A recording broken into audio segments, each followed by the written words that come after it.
ओम श्री गणेशाय नमः। जय माता दी। आइए सुनते हैं शीतला अष्टमी की यह कथा। एक बार शीतला माता ने सोचा कि चलो आज देखूं कि धरती पर मेरी पूजा कौन करता है, कौन मुझे मानता है। यही सोचकर शीतला माता धरती पर राजस्थान के डुगरी गांव में आई और देखा कि इस गांव में मेरा मंदिर नहीं है और ना ही मेरी पूजा होती है। माता शीतला गांव की गलियों में घूम रही थी।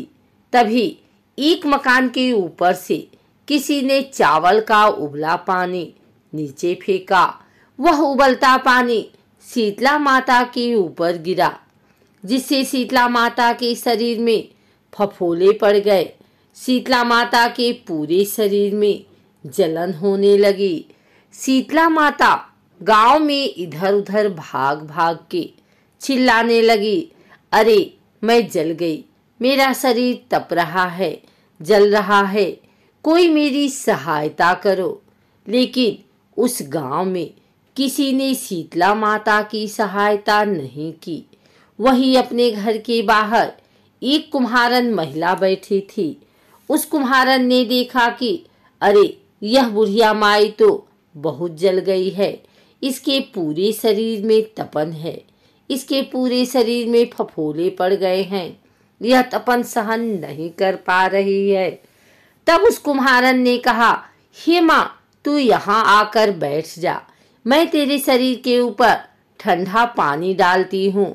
कुम्हारन ने उस बूढ़ी माई पर खूब ठंडा पानी डाला और बोली, हे माँ, मेरे घर में रात की बनी हुई राबड़ी रखी है, थोड़ा दही भी है, तू दही राबड़ी खा ले।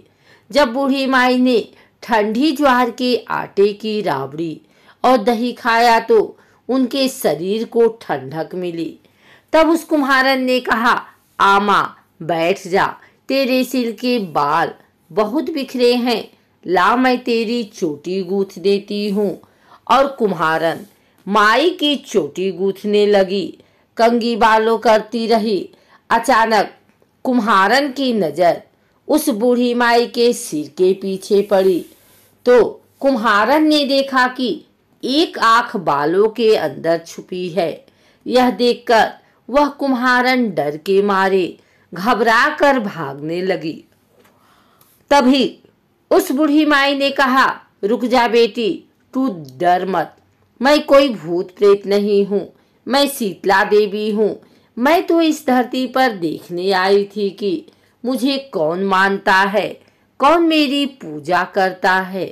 इतना कहकर माता चार भुजा वाली हीरे जवाहरात के आभूषण पहने, सिर पर स्वर्ण मुकुट धारण किए अपनी असली रूप में प्रकट हुई। माता के दर्शन कर कुम्हारन सोचने लगी कि अब मैं गरीब इन माता को कहाँ बिठाऊं। तब माता बोली, हे बेटी, तुम किस सोच में पड़ गई। तब उस कुम्हारन ने हाथ जोड़कर आंखों में आंसू बहते हुए कहा, हे माँ, मेरे घर में चारों तरफ दरिद्रता बिखरी हुई है, मैं आपको कहाँ बिठाऊं। मेरे घर में ना तो चौकी है, ना बैठने का आसन ही।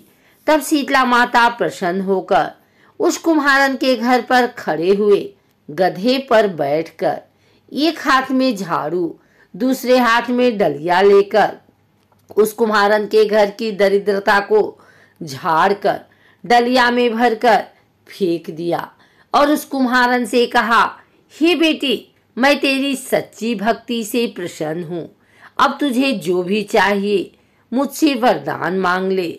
तब कुम्हारन ने हाथ जोड़कर कहा, हे माता, मेरी इच्छा है अब आप इसी डुगरी गांव में स्थापित होकर यहीं निवास करें और जिस प्रकार आपने मेरे घर की दरिद्रता को अपनी झाड़ू से साफ कर दिया, ऐसे ही आपको जो भी भक्त होली के बाद की सप्तमी को भक्ति भाव से पूजा कर अष्टमी के दिन आपको ठंडा जल, दही व बासी ठंडा भोजन चढ़ाए, उसके घर की दरिद्रता को दूर करना एवं आपकी पूजा करने वाली महिला का अखंड सुहाग रखना, उसकी गोद हमेशा हरी भरी रखना।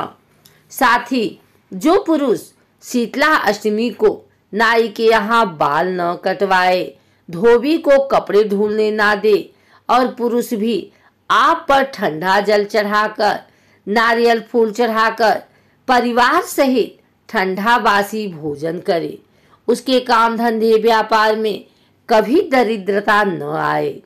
तब माता बोली, तथास्तु। हे बेटी, जो तूने वरदान मांगे हैं मैं सब तुझे देती हूँ। हे बेटी, तुझे आशीर्वाद देती हूँ कि मेरी पूजा का मुख्य अधिकार इस धरती पर सिर्फ कुम्हार जाति का ही होगा। तभी उस दिन से डुगरी गांव में शीतला माता स्थापित हो गई और उस गांव का नाम हो गया सील की डुगरी। सील की डुगरी भारत का एकमात्र मुख्य मंदिर है। शीतला सप्तमी के दिन यहाँ बहुत विशाल मेला लगता है। शीतला माता की जय।